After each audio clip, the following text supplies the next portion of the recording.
الحمد لله نحمده ونستعينه ونستغفره ونؤمن به ونتوكل عليه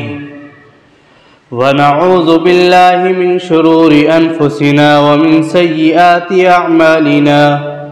من يهده الله فلا مضل له ومن يضلله فلا هادي له ونشهد أن لا إله إلا الله وحده لا شريك له ونشهد أن محمدًا عبده ورسوله أما بعد فقد قال الله تعالى أعوذ بالله من الشيطان الرجيم بسم الله الرحمن الرحيم يا أيها النبي قل لأزواجك وبناتك ونساء المؤمنين يدنين عليهن من جلابيبهن ذلك أدنى أن يعرفن فلا يؤذين وكان الله غفورا رحيما وقال الله تعالى في موضع آخر وقرن في بيوتكن ولا تبرجن تبرج الجاهلية صدق الله العظيم وقال النبي صلى الله عليه وسلم الحياء من الإيمان والإيمان من الجنة والبذاء من الجفاء والجفاء في النار أو كما قال عليه الصلاة والسلام۔ میرے عزیز نوجوانوں اور اسلام کے ماننے والوں، یہ اسلام، یہ دین جس کے اوپر ہم سب چلنے والے ہیں، اس اسلام نے خواتین، عورتوں کو جو عزت اور جو مقام و مرتبہ دیا ہے وہ دنیا کے کسی مذہب اور دنیا کے کسی دین نے نہیں دیا ہے۔ اس عورت کو جتنی عزت اس اسلام نے بخشی ہے، دنیا کے کسی مذہب نے آج تک اس عورت کو اتنی عزت نہیں دی ہے۔ یہاں تک کہ اس اسلام نے عورت کو وہ مقام دیا ہے کہ آج تک کوئی مذہب اس کی پیروی اور اس کی مثال بیان نہیں کر سکا ہے۔ آپ صلی اللہ علیہ وسلم کے اس دنیا کے اندر آنے سے پہلے عورت صرف اور صرف ایک نفسی خواہش کو پورا کرنے کی چیز سمجھی جاتی تھی۔ آپ صلی اللہ علیہ وسلم کے اس دنیا کے اندر آنے سے پہلے بہت سے انسان عورت کو صرف اور صرف ایک نجاست سمجھتے تھے، یہاں تک کہ وہ عورتوں کے اندر اس قدر مہیا اور ملتوث اپنے آپ کو رکھتے تھے کہ ان کے گھرانے کے اندر، ان کے گھر کے اندر اگر کوئی بچی پیدا ہوتی تو اس کو زندہ درگور کر دیا جاتا تھا۔ مورخین اور مفسرین نے لکھا کہ صحابہ کرام نے اپنے واقعات خود بیان کیے ہیں کہ ان کے یہاں پر جب کوئی ولادت کا وقت آتا تو ایک گڈھا کھود لیا جاتا، اس گڑھے کے اوپر عورت کو رکھا جاتا، یہاں تک کہ اگر اولاد میں سے بیٹا پیدا ہوتا تو اس کو عزت دی جاتی اور خوشی کا اظہار کیا جاتا، لیکن اگر وہاں پر کوئی لڑکی پیدا ہو جاتی تو اس لڑکی کو فوراً گڑھے کے اندر داب دیا جاتا، اس کو زندہ درگور کر دیا جاتا۔ اور امام بغوی رحمت اللہ علیہ نے لکھا کہ ان کا کلچر یہ تھا کہ اگر بیٹی پیدا ہوتی تو اس کو کچھ بڑا ہونے کے بعد اس کو اونی لباس پہنا کر، اونی جبہ پہنا کر اونٹوں اور بکریوں کو چرانے کے لیے اس کو پہاڑوں کی طرف روانہ کر دیا جاتا، اور جب اس کی عمر کچھ بڑی ہوتی، وہ کچھ سمجھدار ہوتی تو اس کو ایک گڈھا کھود کر اس کے اندر اس کو زندہ درگور کر دیا جاتا۔ اس وقت کا ماحول یہ تھا کہ جب بچی 6 سال کی ہوتی تو اس کا